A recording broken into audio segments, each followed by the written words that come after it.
Guna njago stabilitas keamanan jelang Natal sama tahun anyar, Kapolres Banyuasin ngumpan ke toko masyarakat di daerah perbatasan kabupaten, tepatnya di Simpang Segitiga Betung yang menjadi lawang masuk kendaraan dari arah Jalan Lintas Timur dan juga Jalan Lintas Tengah Sumatera.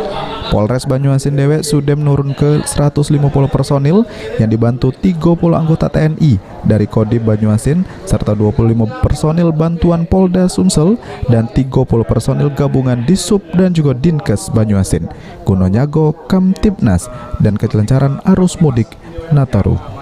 Kapolres Banyuasin AKBP Dani Sianipar terangke kalau pihaknya sudah mengoptimal ke peran kolaborasi Polsek sama tokoh masyarakat ini guna menjaga keamanan di wilayah.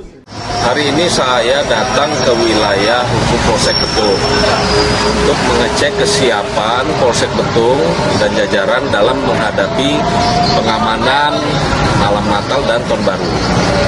Kami juga mengecek kesiapan pos pelayanan Natal dan Tahun Baru yang sedang didirikan oleh Polsek Betung. Sekaligus kunjungan saya ke Polsek Betung, untuk bertemu dengan masyarakat secara langsung, tokoh-tokoh yang ada di sini, sekaligus membicarakan keamanan yang ada di wilayah Polsek Betung. Sekaligus saya menghimbau kepada masyarakat Polsek Betung untuk membantu kami Polri untuk menjaga keamanan setempat.